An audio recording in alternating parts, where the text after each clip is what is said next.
श्री गणेशाय नमः है। नमस्कार प्रिय भक्तजनों, गणेश चतुर्थी का पर्व 10 दिनों का ये पर्व होता है। 27 सितंबर को मनाया जाएगा। इस दिन गणपति पापा को अपने घर विराजमान किया जाता है और यह पर्व इसका समापन अनंत चतुर्दशी के दिन होता है। मानो कि भगवान श्री गणेश को अपने घर में स्थापित करने से सुख समृद्धि आती है और रिद्धि सिद्धि आती है। इस दिन पूजा अर्चना करने के बाद व्रत कथा जरूर सुननी चाहिए, वरना तो पूजा अधूरी रहती है।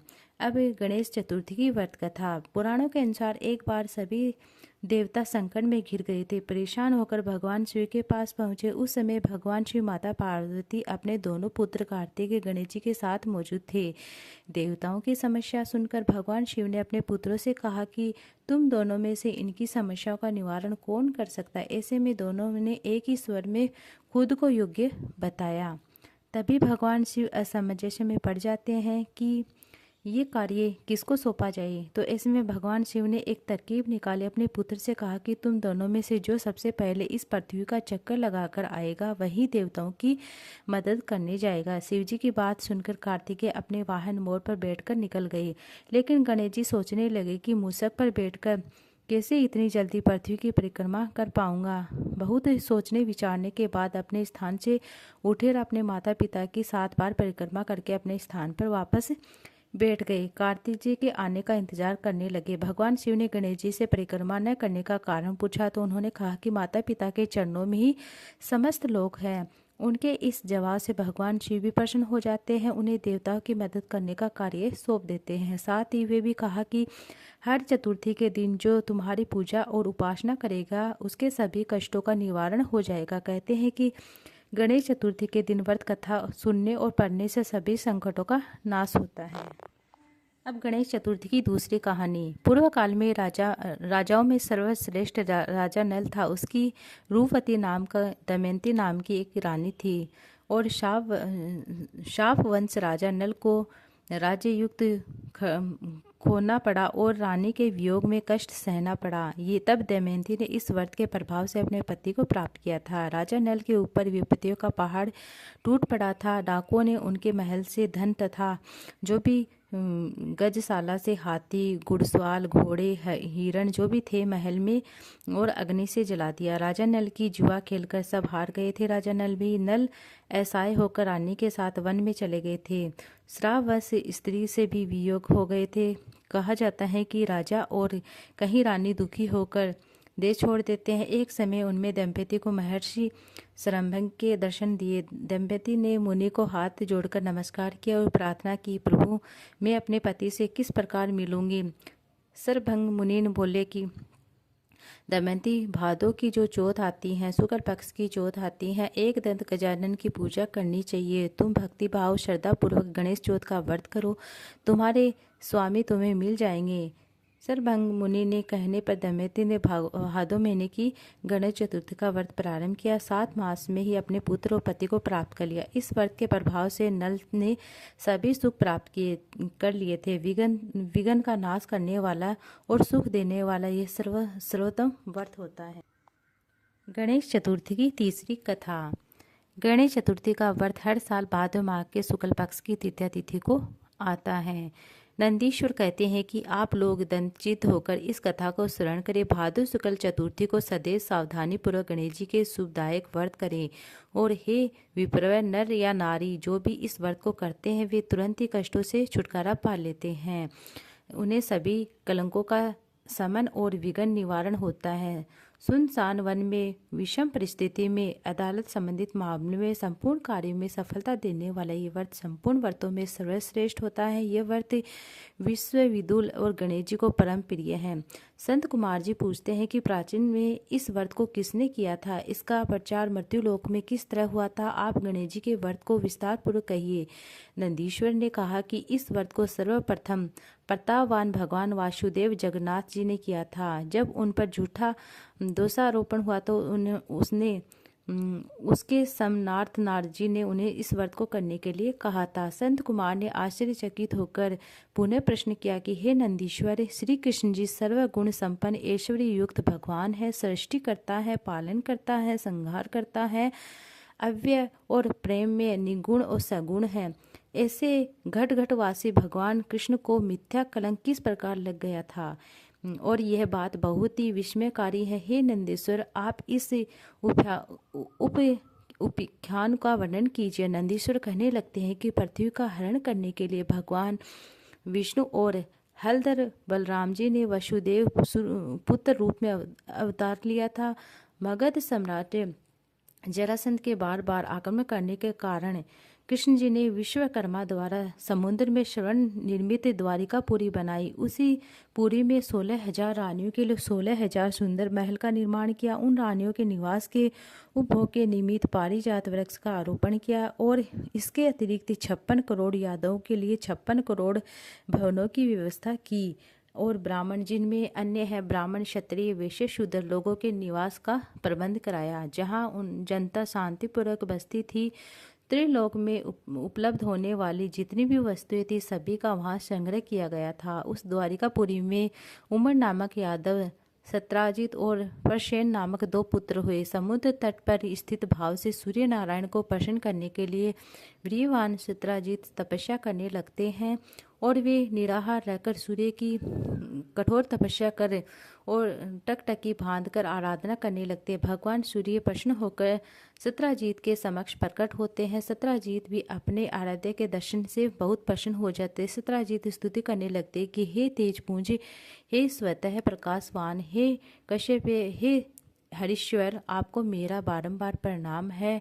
हे ग्रहराज, हे चंद्रमा को प्रकाशित करने वाले, हे वेदरी स्वरूप में संपूर्ण देवताओं के अधिपति, आपको मेरा नमस्कार है। देवराज, आप मेरे प्रसन्न हो, और हे दिवाकर, आपकी कृपा दृष्टि मेरे ऊपर हो जाए। सत्राजीत की ऐसी स्तुति से भगवान सूर्य ने सत्राजीत से शांत, गंभीर और मधुर वाणी में कहा कि हम तुम्हारे ऊपर बहुत प्रसन्न है। तुम्हारी जो भी अभिलाषा है वह हमसे मांग लो। हे महाभाग्यशाली सत्राजीत, हम तुम्हारी आराधना से संतुष्ट हैं। अब तुम इस सुंदर रत्न को ले जाइए, यह देवताओं को भी अप्राय है। ऐसा कहकर प्रसन्न मन से भगवान ने अपने कंठ से मणि उतारकर उसे दे दी। भगवान सूर्य ने उसे कहा कि यह प्रतिदिन 8 बार अर्थात मन सोना प्रदान करती है, अतः 40 मन सोना प्रदान करती है। मणि धारण करने से समय पवित्र रखना चाहिए। हे सत्राजीत, असोचावस्था में धारण करने से धारक का मरण हो जाता है। इतना कहकर तेजवान भगवान सूर्य वहीं अंतर्ध्यान हो गए। उस मणि को धारण करके सत्राजीत ऐसे सुशोभित हुए मानो वह सूर्य नारायण ही है। हे राजन, उनके द्वारिकापुरी में प्रवेश करने पर उस तेज के कारण किसी को मालूम न हुआ कि कौन आ रहा है। उस कांति में मणि को कंठ में धारण किए हुए वह कृष्ण जी की द्वारिका में तुरंत ही चले जाते हैं। उस मणि की चमक से देखने वालों ने समझा कि साक्षात्कार सूर्य भगवान ही आए हैं। जब लोगों ने समीप आकर स्पष्ट रूप से देखा तो उनकी समझ में आया कि यह तो सूर्य नहीं है, ये तो सत्राजीत हैं, जो कंठ में मणि धारण करके सुशोभित हो रहे हैं। सत्राजीत के कंठ में स्वर्ण के मणि को देखकर भगवान कृष्ण का मन लालयती हो उठता है, परंतु उन्होंने उसे लेने की चेष्टा नहीं की। इधर सत्राजीत के मन में संदेह उत्पन्न हो गया कि कहीं कृष्ण जी मुझसे यह मणि मांग न ले। इस भय से उसने उस मणि को अपने भाई प्रसेनजीत को दे दिया और साथ ही उसे पवित्र रहकर पहनने के लिए सावधानी के लिए कहा। एक समय की बात है, प्रसेनजीत उस मणि को पहनते हुए श्री कृष्ण जी के पास वन आखेट में चले जाते हैं। सुनिश्चित के कारण वह अश्वरूढ़ प्रेषित को एक शेर ने मार डाला। उस सिंह को रतन लेकर जाते देखकर जमवान ने मार डाला। जमवान ने उस मणि को गुफा में लाकर अपने बेटे को दे दिया। उधर श्री कृष्ण जी अपने सहयोगी शिकारियों के साथ द्वारिका में लौट आए। समस्त द्वारिका वासियों ने अनेक वहाँ से कृष्ण को आते हुए देखा और ऐसा अनुमान लगाया कि मणि के लोभ में कृष्ण जी ने प्रसेनजीत की हत्या कर दी। ऐसा कौन सा अधर्म है जो लोभी के लिए करनीय न हो।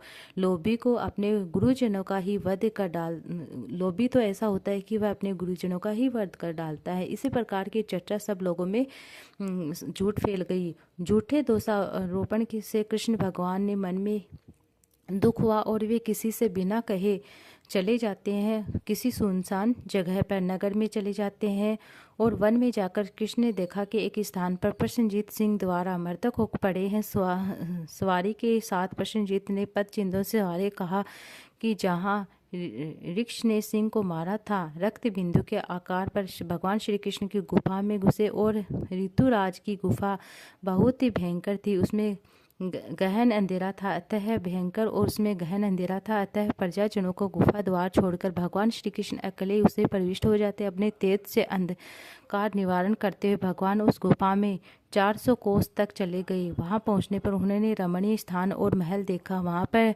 जामवान का पुत्र सुंदर पालने में झूल रहा था। पालने में मणि रत्न लटक रहे थे। बालक ने उस खिलौना स्वरूप मणि को लेने के लिए भगवान श्री कृष्ण उसके निकट खड़े हो गए।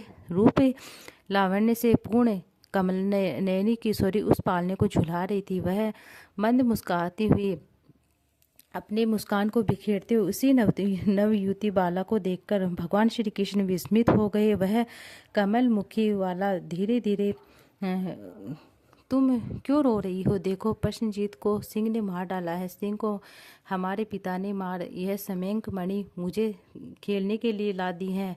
कमल नयन भगवान श्री कृष्ण को देखकर वह धीरे धीरे प्यार भरी बात कहने लगता है कि मेरे पिता की दृष्टि पड़ने से पहले ही आप यहाँ से चले जाइए। यह सुनकर प्रतापवान भगवान श्री कृष्ण हंसकर कहते हैं कि 5 जने शंख बजाने लगे। उस शंखनाद से ऋतुराज घबराकर उठ बैठते हैं। उनके पास चला स्वरूप भगवान श्री कृष्ण और जामवान ने परस्पर तमूल युद्ध होने लगता है। उस दृश्य से सभी नारियां चित्कार करने लगती है। गुफा में नागरिक आश्रय में पड़ जाते। उधर गुफा और द्वार पर भगवान श्री कृष्ण की प्रतीक्षा कर रहे पुरहजन उन्हें मृतक समझकर 7वें दिन द्वारिका लौट गए। वहां पहुंचकर उन्होंने लोगों ने मृतका क्रम पर डाल दिया। उधर गुफा के अंदर भगवान श्री कृष्ण और ऋतुराज में 21 दिनों तक लगातार मल्लयुद्ध होता रहा। भगवान श्री कृष्ण ने ऋतुराज के युद्ध उपनाद क्षीण कर दिया और त्रेता युग की बातों का स्मरण कर जामवान ने भगवान को पहचान लिया। जामवान कहने लगते कि मैं सभी देवों दैत्यों तथा यक्षों नागों गंधर्व पिशाच और मरुदगणों से अपराजय हूँ। वे लोग मेरे पराक्रम के समक्ष टिक नहीं सकते। हे देवादिदेव, आप मेरे पर विजय पाई है, इससे आपका देवाधिपत्य सुनिश्चित है। मैं समझ गया कि आप भगवान विष्णु का ही तेज है। किसी अन्य में इतना बल नहीं हो सकता जिसे किंचित कपाट काक्ष में चारों पदार्थ सुलभ हो जाए। उसके किंचित रोपण से घड़ियाल, मगरमच्छ आदि जीव व्याकुल हो गए और यथा सागर की विशुद्ध हो उठे। उस सागर ने अपनी दृष्टा के लिए क्षमा याचना की और सेना के लिए मार्ग प्रदान किया। आपने सेतु बांधकर अपने यश को उज्जवल किया है। सैन्य दल के साथ लंका पर आक्रमण करके राक्षसों का अपने बाणों द्वारा संचेत किया है। आप त्रेता में वही धनुधारी राम है। हे महाराज, जब जामवान ने पहचान लिया तो उससे देवकी नंद भी भगवान श्री कृष्ण कहने लगते हैं। भगवान कृष्ण ऋतुराज से मस्तक पर अपना कल्याणकारी हाथ फेरते हुए उसने प्रेम पूर्वक कहने लगते हैं कि हे ऋतुराज, इस मणि के कारण मुझे झूठा कलंक लगा है। उसी कलंक के निवारणार्थ मणि प्राप्त करने के लिए मैं तुम्हारी गुफा में आया हूँ। भगवान की बात सुनकर जामवान ने प्रश्न पूर्वक अपनी कन्या जामवती को उन्हें समर्पित कर देते हैं। दहेज स्वरूप मणि दे देते हैं। भगवान श्री कृष्ण ने कहा, मणि ग्रहण कर जामवान के दुर्लभ ज्ञान का उपदेश देकर जाने का विचार किया। भगवान श्री कृष्ण के जाने से पहले जामवान ने अपनी कन्या का पाणी ग्रहण संस्कार उनके साथ करा दिया। जामवती के साथ मणि लेकर भगवान श्री कृष्ण प्रसन्न मन से द्वारिका आए। जिस प्रकार किसी मृतक के पुनर्जीवित होने पर उसके परिवार वाले हर्ष की सीमा नहीं उठते, वही अवस्था भगवान श्री कृष्ण को देखकर द्वारिकावासी भी भगवान श्री कृष्ण को और सधर्म पत्नी के साथ मणि लेकर लौट देखकर सभी लोग उत्सव मनाते हैं। भगवान श्री कृष्ण प्रसन्न होकर मित्र वर्ग के साथ सुधर्मा तथा सभा यादवों की राज्यसभा में आए। उन्होंने मणि के गायब होने तथा उनकी पुनः प्राप्ति की सारी घटना कह सुनाया। भगवान श्री कृष्ण ने राजसभा में उपस्थित सत्राजीत को अपने पास बुलाकर उसे यह मणि दे दी। यादव सदन सदस्यों के साथ मणि देकर भगवान झूठे कलंक के दोष से मुक्त हो गए। सत्राजीत बुद्धिमान थे। मणि पाकर उन्हें लज्जा आई। इसे फलस्वरूप उन्होंने अपनी कन्या सत्यभामा का विवाह भगवान श्री कृष्ण जी के साथ कर देते हैं। उसके बाद धन्य अकुल तथा दूषित हृदय वाले यादव मणि प्राप्ति के लिए सत्यजीत ने शत्रुता करने लगे। और एक बार की बात है, भगवान श्री कृष्ण कहने लगते हैं कि उनकी अनुपस्थिति में पाप आत्मा संतवान ने सत्यजीत की हत्या करके मणि अपने कब्जे में कर ली। भगवान श्री कृष्ण के लौटने पर सत्यभामा ने उन्हें सारी बातें बताई। एक बार नगर में पुनः चर्चा उठी, ये कृष्ण भीतर से तो काले हैं और अर्थात कलुषित हृदय वाले हैं, ऊपर से सीधे दिखते हैं। तब भगवान श्री कृष्ण ने बलदेव जी से कहा कि भैया, सत्यधन्य ने सत्यजीत का वध कर डाला है, अब वह मणि के साथ पलायन करने वाला है। सत्यधन्य ने सत्यजीत की हत्या करके हम लोगों की मणि का अपहरण कर लिया है। वह मणि हम लोगों के लिए भोग्य है, इसे कोई संदेह नहीं है। ये बात वह सत्यधनवा को मालूम हुई। उसने भयभीत होकर मणि को अक्रूर को दे दिया। मणि लेने के पश्चात एक घोड़ी पर आरूढ़ होकर दक्षिण की ओर भागने लगते। उधर रथारूढ़ होकर बलराम और भगवान श्री कृष्ण उसका पीछा करते हैं। 100 योजनों के बाद उसकी घोड़ी मार डाली और तब वह पैदल ही भागने लगे। भगवान श्री कृष्ण जी ने दौड़ कर उसे पकड़ लिया, उसका वध कर डाला। मणि के इच्छुक भगवान श्री कृष्ण ने रथ रूढ़ बलदेव से कहा कि भैया, इसके पास से तो मणि नहीं है। भगवान श्री कृष्ण बात से बलराम जी ने रुष्ट होकर कहा, तुमने सदैव से ही कपट का व्यवहार किया है। तुमसे बढ़कर लोभ और पापी कोई अन्य व्यक्ति नहीं है। जब तुम धन के लोभ में पड़ जाते हो, अपने सगे संबंधी को भी हत्या में झोंक देते हो। ऐसा कौन भाई बंधु होता है जो तुम्हारे साथ दे। तदनुसार बलराम जी भी तुष्टि के लिए भगवान श्री कृष्ण ने शपथ के द्वारा उन्हें प्रसन्न करने का प्रयास करता है। ऐसे में मिथ्यावाद में कलह क्लेश को सहन करा और धिक्कार। ऐसा कहकर बलदेव जी देश की ओर चल गए। भगवान श्री कृष्ण रथ में सवार होकर द्वारिकापुरी में वापस लौट आते हैं। कृष्ण के लौटने पर द्वारिकावासी पुनः चर्चा करने से भगवान श्री कृष्ण ने अपने बड़े भाई बलराम जी को द्वारिका से बाहर निकालकर और अच्छा काम नहीं किया है। मणि के लोभ में उन्हें ऐसा करने का उचित नहीं था। इस लोक उपवाद से भगवान श्री कृष्ण ने मन में बहुत ही खेद हुआ। उनका चेहरा मुरझाया हुआ था। उधर अक्रूर तीर्थाटन के लिए द्वारका से निकल गए तो उन्होंने काशीपुरी में आकर यज्ञपति भगवान के लिए विष्णु योग किया और अक्रूर ने उस मणि का दैनिक शरण प्राप्ति के द्वारा सभी लोगों को दक्षिणा देकर संतुष्ट किया। नगर के विभिन्न देवों में मणि का निर्माण कराया। सूर्य द्वारा प्रदत्त उस मणि को सदैव अक्रूर पवित्रता के साथ धारण करने लगा था। फलस्वरूप जहाँ भी रहते वहाँ तो कभी अकाल ही पड़ता और व्याधि और किसी को रोग को प्रकोप तो होता था। भगवान श्री कृष्ण सर्वज्ञ सभी बातों को जानते थे। मनुष्य देहधारी होने के कारण लोभाचारी हो जाता है, मायाविष्ट हो जाता है, अपनी अज्ञानता प्रकट करने लगता है। देखो, मणि के कारण भाई बलराम ने विरोध हुआ और बार बार तरह तरह के अभियोग लगने लगे। इतना कलंक जहाँ कहा गया है, शायद भगवान श्री कृष्ण इस चिंता युक्त अवस्था में ही नारद जी के पास पहुँचते। भगवान द्वारा अभित होकर आसन पर सुखपूर्वक बैठे हुए मुनि कहने लगते। नारद जी ने कहा कि हे भगवान, आप खिन्न क्यों दिखाई दे रहे हैं? आप किस चिंता में पड़े हैं? हे केशव, आप संपूर्ण वृत्तांत मुझे कहिए। भगवान श्री कृष्ण ने कहा कि देवर्षि नारद, मुझे बार बार अकारण कलह लग रहा है, इस कारण मुझे अत्यंत पश्चाताप हो रहा है। मैं आपकी शरण में हूँ, आप मुझे चिंता रहित कीजिए। नारद जी ने कहा कि हे देव, आप पर लगने वाले कलंक का कारण मैं जानता हूँ। आपने भादो चतुर्थी का जो चंद्र दर्शन होता है, इसलिए आपको बार बार कलंक का यह लग रहा है।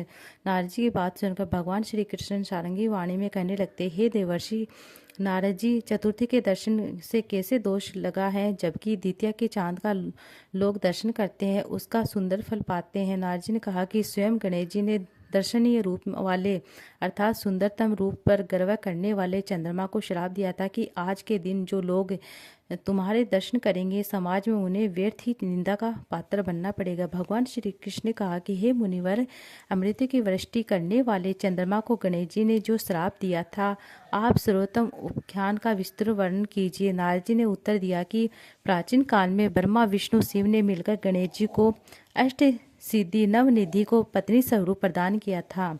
तदंतर सहस्त्र युक्ति अनुसार विधि से गणेश जी की पूजा करें। उन्हें संपूर्ण देवों में अग्रणी बनाकर प्रजापति ब्रह्मा जी उनकी स्तुति करने लगते हैं। ब्रह्मा जी ने कहा कि हे हाथी सदृश मुख वाले, हे गणपति, हे लंबोदर, हे वरदायक, हे समस्त विघ्नों को हरने वाले अधिपति, हे देवताओं में अधिनायक, हे सृष्टिकर्ता, पालन वह संहार करता गणेश जी, जो लोग भक्तिपूर्वक आपको लड्डू चढ़ाकर पूजन करेंगे, उनके सभी विघ्न दूर करना, दुर्लभ सिद्धि प्राप्त करे, इसे संशय नहीं हो। देवताओं का, दानवों का आपकी पूजा किए बिना सफलता कामना पूर्ण हो। उन्हें अरबों तथा कल्प तक की सिद्धि नहीं मिलती है। गजन आपके कृपा कटाक्ष में बल पर सदा विष्णु पालन करते हैं, शिवजी संहार करते हैं। ऐसी स्थिति में मेरी सामर्थ्य नहीं है जो मैं आपकी स्तुति कर सकूं। ब्रह्मा जी के मुख से ऐसी स्तुति सुनकर गणेश जी ने विश्व के अधिपति ब्रह्मा जी से प्रेम पूर्वक कहा। गणेश जी ने कहा कि हे जगत रचयिता ब्रह्मा जी, मैं आपकी भक्ति पूर्व निश्चल स्तुति से अत्यंत ही प्रसन्न हूँ। आपकी जो इच्छा है मुझसे कहिए, वर के रूप में आप मांग लीजिए, मैं उसे पूर्ण करूँगा। ब्रह्मा जी ने कहा कि हे प्रभु, सृष्टि के रचना काल में मुझे किसी प्रकार की बाधा ना हो। यह सुनकर गणेश जी ने सुनिश्चित प्रसन्न होकर मन से मुस्कुराते हुए कहा कि ऐसा ही होगा, अर्थात आपका कार्य निर्विघ्न रूप से चलता रहेगा। ब्रह्मा जी की अभिष्ट वरदान पाकर अपने लोक चले गए और उधर स्वेच्छा से भ्रमण करने वाले गणेश जी ने सत्यलोक से चलकर अपना अद्वितीय स्वरूप धारण किया। आकाश मार्ग से चंद्रलोक में जा पहुँचे। रूपशाली चंद्रमा ने गणेश जी के ऐसे हास्य योग्य स्वरूप को देखकर उसमें उनकी लंबी सूंड, सूप के समान कान और लंबे दांत, भारी भरकम तोंद पेट और चूहे के वाहन पर आसीन ऐसे विस्मयकारी रूप को देखकर रूपगणी चंद्रमा को हंसी आ गई। चंद्रमा के हंसने से गणेश जी कुपित हो जाते हैं। उनकी आंखें क्रोध से लाल हो गई। उन्होंने चंद्रमा को श्राप दिया कि तुम दर्शनीय और सुंदर रूप वाले मुझको देखकर हंस रहे हो। गणेश जी ने कहा कि चंद्रमा, इसका फल तुम्हें बहुत ही जल्द भोगना पड़ेगा। आज के शुक्ल पक्ष के दिन कोई भी व्यक्ति तुम्हारे मुख का दर्शन करेगा। जो व्यक्ति भूल से भी तुम्हारे मुख का दर्शन कर लेगा उसे अवश्य कलंकित होना पड़ेगा। नारद जी कहने अनुसार, हे कृष्ण जी, ऐसा विष्णु पाप सुनकर विश्व के हाहाकार मच गई और चंद्रमा का मुख मलिन हो गया। वे जल में प्रविष्ट हो गए। उसी दिन से चंद्रमा अपना स्थान जल में बनाकर रहने लगे। उधर देवता, ऋषि और गंधर्व को बड़ी निराशा हुई। वे सब दुखी होकर देवराज इंद्र के नेतृत्व में पितामह ब्रह्मा जी को लोक में गए और ब्रह्मा जी का दर्शन करके बाद उन्होंने चंद्रमा के विधानुसार वर्णन किया। आज गणेश जी ने चंद्रमा को श्राप दिया है। तब ब्रह्मा जी ने सोचकर उन देवताओं से कहा कि हे देवताओं, गणेश जी के श्राप को कोई काट सकता है? न कोई काट नहीं सकता। ना तो मैं काट सकता हूँ, ना ही विष्णु भगवान, ना ही इंद्र देवता काट सकते हैं। वह सुनिश्चित है, जान लीजिए। इसलिए हे देव, आप उनकी शरण में जाइए, वे ही चंद्रमा को श्राप मुक्त कर सकते हैं। देवताओं ने पूछा कि हे पितामह, हे अति बुद्धिशाली, हे प्रभु, किस उपाय से गजानन प्रसन्न होकर वर देंगे? आप उसी उपाय को बताइए। ब्रह्मा जी कहने लगते हैं कि गणेश जी का पूजन विशेष रूप से कीजिए। कृष्ण चतुर्थी का भादो महीने की जो कृष्ण चतुर्थी को रात्रि को यत्न पूर्वक करना चाहिए। और शुद्ध घी का दीप लगाए और शुद्ध घी के मालपुए बनाए, लड्डू बनाए और भगवान श्री गणेश जी को भोग लगाए। स्वयं भी इच्छा पूर्वक मिष्ठान और हलवा, पूरी, खीर आदि का भोग लगाए। प्रसाद ग्रहण करे। ब्राह्मणों को दान स्वरूप गणेश जी को स्वर्ण मूर्ति प्रदान करे। शक्ति के अनुसार दक्षिणा दे। धन रहते हुए कुछ भी दान करना चाहिए। पूजन वृतांत की विधि जानकर सब देवताओं ने देवगुरु बृहस्पति को भेजा। उन्होंने चंद्रमा के पास जाकर ब्रह्मा जी की बताई अनुसार विधि के अनुसार चंद्रमा ने ब्रह्मा जी की जो भी विधि बताई थी, ब्रह्मा जी ने गणेश जी की पूजा स्तुति की, जिससे फलस्वरूप प्रसन्न होकर भगवान गणेश जी प्रसन्न होते अपने समूह गणेश जी को क्रीड़ा करते हुए देखकर चंद्रदेव उनकी स्तुति करने लगते। चंद्रमा ने कहा, हे विभो, आप समस्त कारणों के आदि कारण, आप सर्वज्ञ हैं, सबके जानने योग्य हैं। आप मुझ पर प्रसन्न होइए। हे देवाधिपति, हे लंबोदर, हे वक्रतुंडा, हे गणेश जी, हे ब्रह्म विष्णु से पूजित, मैंने गर्व के कारण आपका उपहास किया था, उसके लिए मैं आपसे क्षमा प्रार्थी हूँ। आप मुझ पर प्रसन्न होइए। हे गणेश जी, जो आपकी आपकी पूजा ना करे, अर्थ सिद्धि की इच्छा रखते हैं, वे वास्तव में मूर्ख और संसार में अभागे हैं। मुझे अब आपके सम्मुख प्रभाव का ज्ञान हो गया, संपूर्ण ज्ञान का प्रभाव हो गया है। जो पाप आत्मा आपकी पूजा से विमुख रहती है उन्हें नरक में भी स्थान नहीं मिलता है। चंद्रमा द्वारा ऐसी स्तुति सुनकर गणेश जी हंसने लगते हैं और मेघ के समान गुरु गर्जना में बोलते हैं। गणेश जी ने कहा कि हे चंद्रमा, मैं तुम्हारे ऊपर प्रसन्न हूँ। तुम्हारी जो इच्छा है वह मुझसे मांग सकते हो वरदान के रूप में। मैं तुम्हें देने के लिए एक वरदान तैयार हूँ। चंद्रमा ने कहा कि मेरा दर्शन सभी लोग पुनः पूर्ववत करने लगे। चंद्रमा ने कहा कि हे गणेश्वर चंद्रमा ने कहा कि हे गणेश्वर, आपकी कृपा से मेरे पाप शाप दूर हो जाए। ये सुनकर गणेश जी ने कहा कि हे चंद्र, मैं तुम्हें इसे बदले दूसरा वरदान दे सकता हूँ, किंतु नहीं दे सकता। इसका पश्चाताप तो आपको करना ही होगा। विघ्नेश्वर गणेश जी ने ऐसे वचन सुनकर ब्रह्मा जी देवगण अत्यंत भयभीत हो गए और वत्सल्य गणेश जी की प्रार्थना करने लगते हैं। देवता लोग और निवेदन करने लगते हैं कि हे देवादिदेव, आप चंद्रमा को श्राप मुक्त कर दे। वही वरदान हम सभी के लिए चाहने योग्य है, चाहते हैं।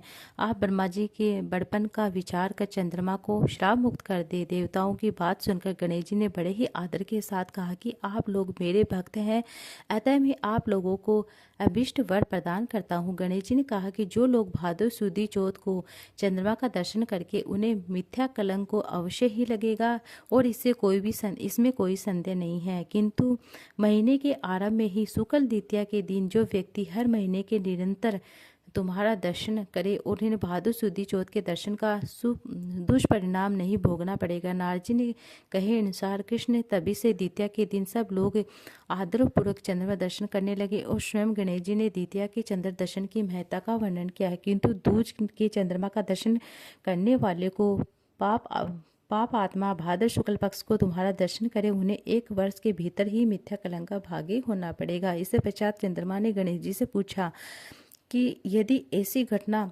घटित हो जाए कि हे देवाधिपति, आप इस उपाय से प्रसन्न हो, यह बताने की कृपया कीजिए कि गणेश जी ने कहा कि कृष्ण पक्ष की जो चतुर्थी होती है, जो लोग लड्डू का भोग लगाकर मेरा पूजन करेंगे, विधि पूर्वक रोहिणी के साथ तुम्हारी पूजा कराएंगे, जो लोग मेरी स्वर्ण प्रतिमा का पूजन करके कथा श्रवण करेंगे, ब्रह्मा भोजन कराएंगे, उन्हें दान देंगे, मैं सदैव उनके कष्टों का निवारण करता रहूंगा। यदि स्वर्ण प्रतिमा निर्मित कराने की क्षमता नहीं है तो मिट्टी की प्रतिमा का विधिवत सुगंधित फूलों से मेरी पूजा करे, फिर प्रसन्न मन में ब्राह्मणों को भोजन कराए और विधिवत पूर्वक पूजन करने के बाद कथा सुने और ब्रह्मा को समर्पण करे। हे देव गणेश जी, आप हमारे इस दान से प्रसन्न होइए और मैं सदैव सभी समय में देव और आप हमारे कार्यों को निर्विघ्न पूरा कीजिए। आप समान उन्नति और धन धान्य पौत्र आदि देते रहे।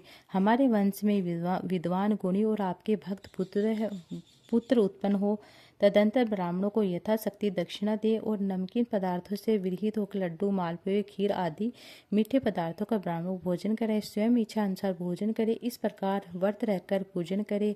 मैं सदा विजयकारी में सीधी धन धान्य विपुल संतति देता रहूंगा। इस प्रकार कहकर सिद्धि विनायक गणेश जी महाराज अंतर्ध्यान हो जाते हैं। नारद जी ने कहा कि हे कृष्ण जी, आप सभी इस व्रत को कीजिए, आपका कलंक छूट जाएगा। तब नारद जी ने आदेश अनुसार भगवान श्री कृष्ण ने अनुष्ठान किया। इस प्रकार करने से श्री कृष्ण कलंक से मुक्त हो जाते हैं।